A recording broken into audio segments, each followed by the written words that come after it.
Good morning.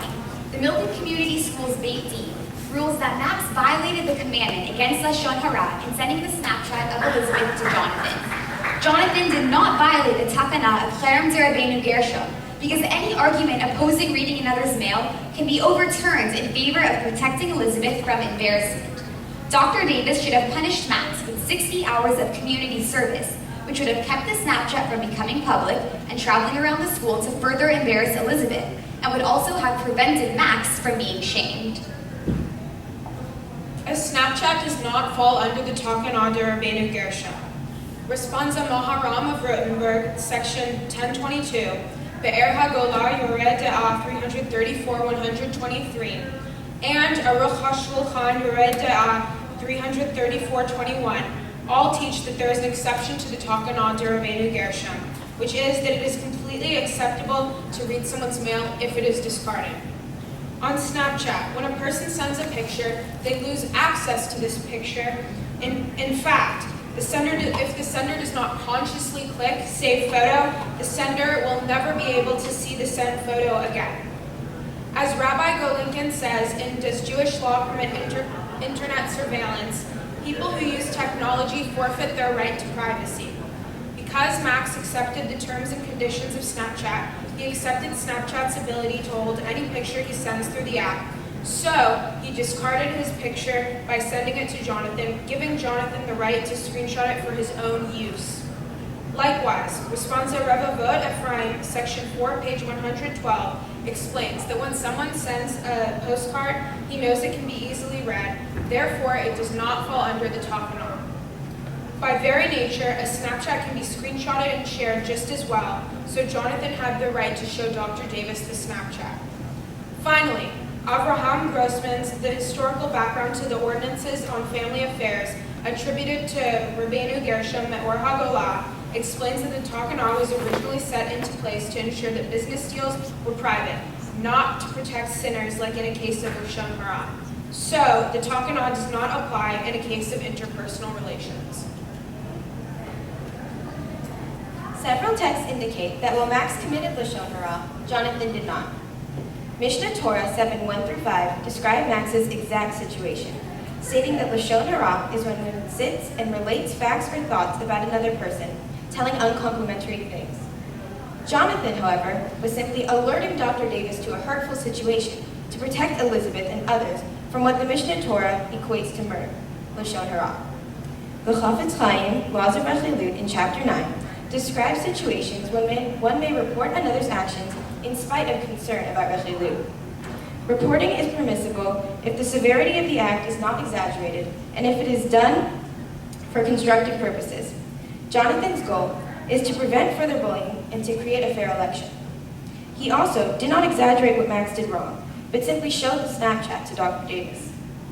Bava Metzia 58b and Brachot 19b emphasize the atrocity of public embarrassment, equating it to murder, but also suggests that it is better to jump into a fiery furnace. In addition, Megillah 13b, which talks about how Rachel does not withhold marriage signs from Leah, shows the importance not only of telling the whole truth, which Jonathan was doing by reporting the incident, but also that of sharing information to prevent harm. Because Max humiliated Elizabeth, Jonathan had the obligation to report him and prevent further occurrences. These texts indicate that by sharing this information, Jonathan was holding Max responsible for his actions and therefore averting future pain. Mishnah Torah, Laws Relating to Ethical Conduct, Chapter 7, Bava Batra 39b, Chofetz Chaim, Laws of Lashon Hara 2.3 and 2.5 state that anything revealed to at least 3 people is naturally public information and can thus be shared.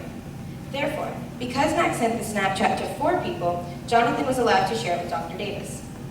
Aruch HaShulchan Yoreh De'ah 334-21 deals with the idea of ownership, stating that if a piece of mail is discarded, it can be read by anyone.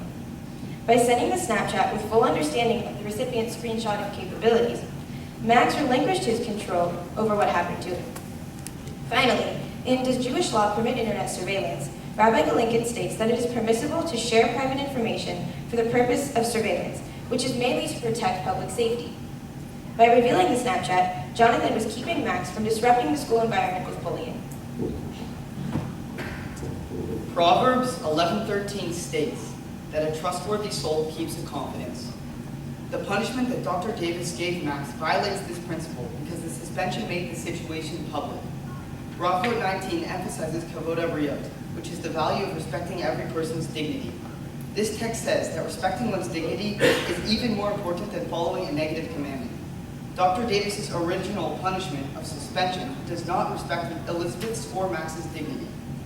Instead of a suspension, she should have required Max to perform 60 hours of community service, which would be viewed by an outside observer as a punishment, not as a punishment, rather as an act of kindness.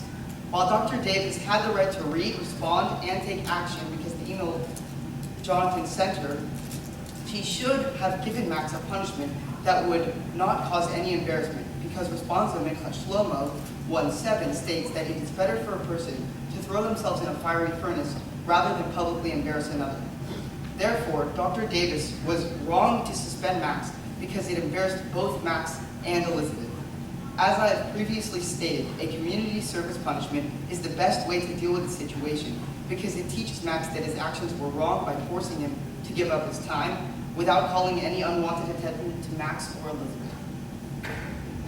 In Yoma 4b, it states that information cannot be forwarded to another without the permission of the original sender. However, as any Snapchat user knows, any person can screenshot and save a received Snapchat. Max knew that once sent, the image would no longer be private and that Jonathan could then do with it as he pleased.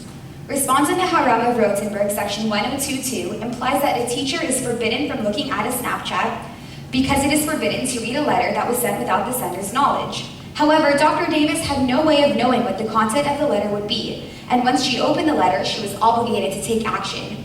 Grossman explains that Cherem Zeravenu Gershom doesn't even apply to this situation because a takana was created in response to people who were taking advantage of each other's mail for personal gain, which is not what Dr. Davis was doing. In addition, the letter was sent directly to Dr. Davis, whereas in the case of the merchants, the letters were not sent to them. The Milken Beit has decided that Max's actions were wrong and what Jonathan did was appropriate. Because of this, Max should be punished to ensure that his actions are not repeated. Thank you.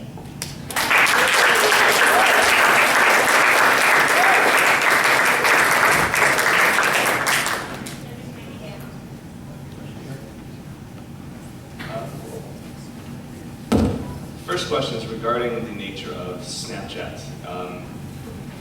You say that it's essentially you're saying that because the Snapchat is like discarded mail, that it's acceptable for it to be read. But it seems to me it's actually much more like it's being destroyed than being discarded. Can you explain more why you think it's discarded versus being destroyed? Can I just piggyback on that question before you respond? Yeah, it seemed to me also that the whole nature of Snapchat is that it's not a text message, and the fact that you're only having it for 10 seconds, that the very essence of Snapchat is that it's private. I'm glad you asked that because that's a common misconception. Enlighten us. So Snapchat, when any user signs up for Snapchat, they consent to the terms and conditions of service. So they consent to the idea that, one, it's in cyberspace, like Lincoln says, and in addition to that, any user can screenshot it, and it's completely not theirs anymore. So it's not really disappearing, it's really being thrown away for anyone to see. So. Is that different than me showing you my cup of water and just taking away from you, and you not just grabbing it out of my hand? That's an object, not information. What's the difference? So it's essentially dealing with the question of ownership, right? So we're saying that because he has full knowledge of it and he agrees that the sender can, or the recipient, sorry, can receive it and screenshot it, he's releasing all control of what happens to it.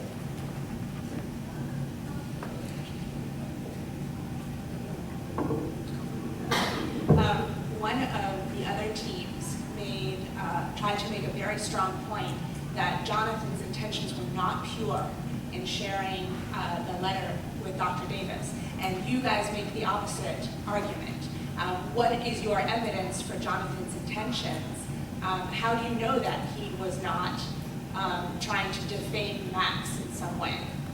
Well, we know that Jonathan was the student body president in this case, and He wanted a fair election, and it is kind of, as a student body president, it is generally implied that that person has strong morals. So we can extract from the case that Jonathan was reporting this to protect Elizabeth's dignity. In addition to that, if you look at the wording of the letter, it in no way is meant to embarrass Max, and you can't argue that that Jonathan is making Max's situation public because he's only sending it directly to Dr. Davis, which is only one person. If Jonathan was if his intentions were to embarrass Max and to punish Max, what he would do is he could tell the student body, he could forward that picture to everybody in the school. But instead of doing that, he sent it to one trustworthy person in the administration with the knowledge that that person will make a decision as to how to punish Max in a way that will protect Max and protects his dignity.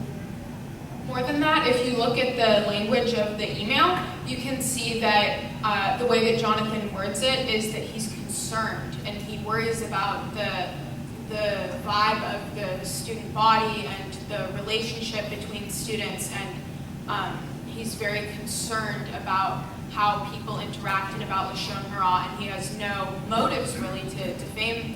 I just wanted, can we interrupt just so we can get to the one more question? Because, yeah. Sorry. One, you had a great point about kind of not applying to interpersonal relationships, and it's not meant to protect sinners. And just, I had a question. Do you really think that Max is a sinner here, or just being a silly teenager? Meaning, we wouldn't want, conversations that a group of teenagers just have among themselves for all of that to be said, oh, let's tell the principal, all kids are joking around. Do you really feel like Max is a sinner here, and this justifies taking something to the head of school and that would receive some type of consequence? I mean, maybe his intentions weren't sinful, but that doesn't discard the fact that what he did was very harmful to another student. It was Lashon Hara.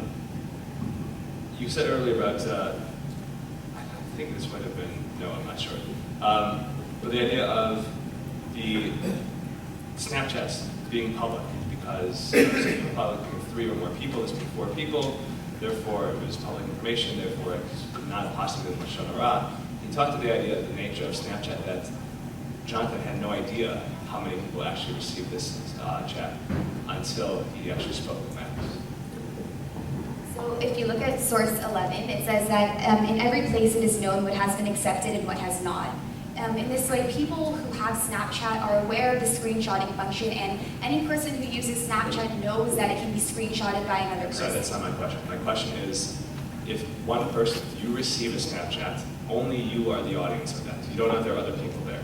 So there's no way of knowing that this is necessarily public information. So how is he exempt from Lashon Hara? Well, Rabbi Milken quotes Rabbi Alfred Cohen in saying that anything put into cyberspace is essentially public. So if Jonathan made that assumption, in which he'd be right, then he'd have the right to send it to Dr. Davis. Except this idea here, even if it's floating around in the cyberspace, the idea is it's only sent to one specific person. So how is that one recipient, how do they know that this is actually public information? Yes, Max told them when he called, when he spoke, but can you talk about that, the nature? Isn't it better to assume that it is public and to prevent it from further This is spreading? halakha, we can never assume. But then in that case, you're assuming that he knows that it's only sent to one person, in which case... So then he would fall under, then it would be Lashon Hara if it was only sent to one person. Snapchat, the way that it works is oftentimes, the way that the app is built is it's made to send pictures to more than one person at once. When you take a picture, it says send to, and there's a list, and you can click as many people as you want. Right, but Jonathan would not have known that unless he had that conversation with Max. So was it truly public? So it was public, first of all, because as Rabbi Milken said, anything in cyberspace is, and more than that, it's public because it's an umdana. We know that generally that's what Snapchat is like, and Jonathan being friends with Max, as it says in the case, they are close friends. He knows who gets his Snapchats because if he sends a funny one, he talks about it with his friends. And so he knows who's getting his Snapchats. Thank you.